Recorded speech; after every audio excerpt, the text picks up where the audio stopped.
തിരുവനന്തപുരത്തെ സെക്രട്ടേറിയറ്റിന് മുൻപിൽ ഇപ്പോൾ നടന്നുകൊണ്ടിരിക്കുന്ന LP-UP റാങ്ക് ഹോൾഡേഴ്സിന്റെ സമരം നമ്മൾ എല്ലാവരും അറിഞ്ഞിട്ടുണ്ടാവും. എല്ലാവരും അറിഞ്ഞിരിക്കാൻ സാധ്യതയില്ല. കാരണം ഇത് ഡൽഹിയിലല്ലല്ലോ നടന്നത്, നമ്മുടെ നാട്ടിലല്ലേ. TV ചാനൽസിനോ സെലിബ്രിറ്റീസിനോ സോഷ്യൽ മീഡിയ ഇൻഫ്ലുവൻസേഴ്സിനോ ഒന്നും കേരളത്തിൽ നടക്കുന്ന PSC ഉദ്യോഗാർത്ഥികളുടെ സമരത്തെക്കുറിച്ച് പറയാനില്ല. എന്തുകൊണ്ടാണത്?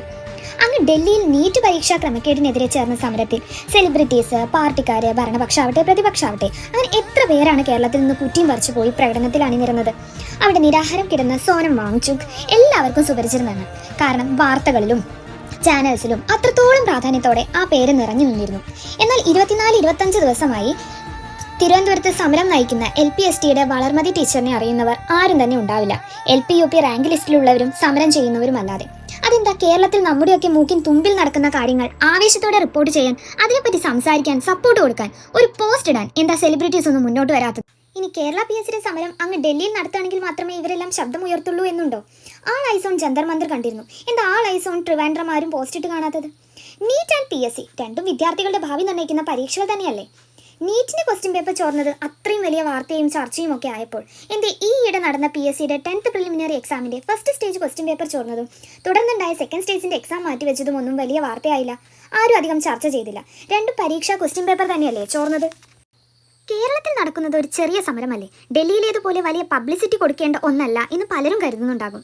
ഇന്ത്യയിലെ എല്ലാ സ്റ്റേറ്റ്സിൽ നിന്നും ഉള്ള പാർട്ടി നേതാക്കൾ, പ്രതിപക്ഷ പാർട്ടികൾ, സെലിബ്രിറ്റീസ്, നീറ്റ് ഉദ്യോഗാർത്ഥികൾ, അവരുടെ ബന്ധുക്കൾ എല്ലാം ചേർന്നാണ് ആ ഒരു സമരം വലിയ വിജയമാക്കി തീർത്തത്. തിരുവനന്തപുരം സമരം ചെയ്യുന്ന ഉദ്യോഗാർത്ഥികൾക്ക് സപ്പോർട്ടായി ഈ പറഞ്ഞ കേരളത്തിൽ നിന്ന് പോയ ഒരാളെ പോലും കണ്ടിട്ടില്ല. പേരെടുത്ത് പറയാൻ തന്നെ എല്ലാവർക്കും അറിയാലോ. സമരം ചെയ്യുന്ന ഉദ്യോഗാർത്ഥികളും അവരുടെ ബന്ധുക്കളും കുറച്ച് PSC മെൻറ്റേഴ്സിനെയും അല്ലാതെ ആരും തന്നെ അവിടെ അവർക്ക് സപ്പോർട്ട് കൊടുക്കാനില്ല. ഡൽഹിയിലെ പോലെ കേരളത്തിലും എന്താ ആരും PSCയുടെ സമരത്തിന് ഒരുമിച്ച് നിൽക്കാത്തത്? എന്തേ ആരും ആ ലിസ്റ്റിലില്ല? അല്ലെങ്കിൽ ഈ ഒരു സമരം എന്നെ ഒരു തരത്തിലും ബാധിക്കുന്നില്ല എന്ന ചിന്താഗതിയിലാവണം എല്ലാവരും. ഒന്ന് ചിന്തിച്ചു നോക്കൂ, നീറ്റ് എഴുതിയവരും അവരുടെ ബന്ധുക്കളും മാത്രമാണോ ഡൽഹിയിൽ സമരത്തിൽ അണിനിരുന്നത്?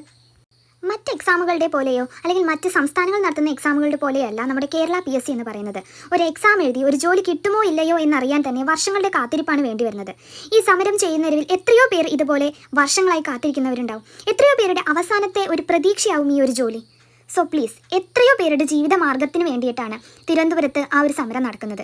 ഡൽഹിയിലേക്ക് നമ്മൾ കൊടുത്ത അതേ പിന്തുണയും ഐക്യദാർഢ്യവും ഇവിടെ കേരളത്തിലെ വിദ്യാർത്ഥികൾക്ക് വേണ്ടിയും നൽകണമെന്ന് അപേക്ഷയോടെ PSC വഴി ഒരു ജോലി എന്ന സ്വപ്നവുമായി ജീവിക്കുന്ന അല്ലെങ്കിൽ ജീവിച്ചുകൊണ്ടിരിക്കുന്ന ഒരുപാട് PSC ഉദ്യോഗാർത്ഥികൾക്ക് വേണ്ടി അവരിൽ ഒരുവൾ.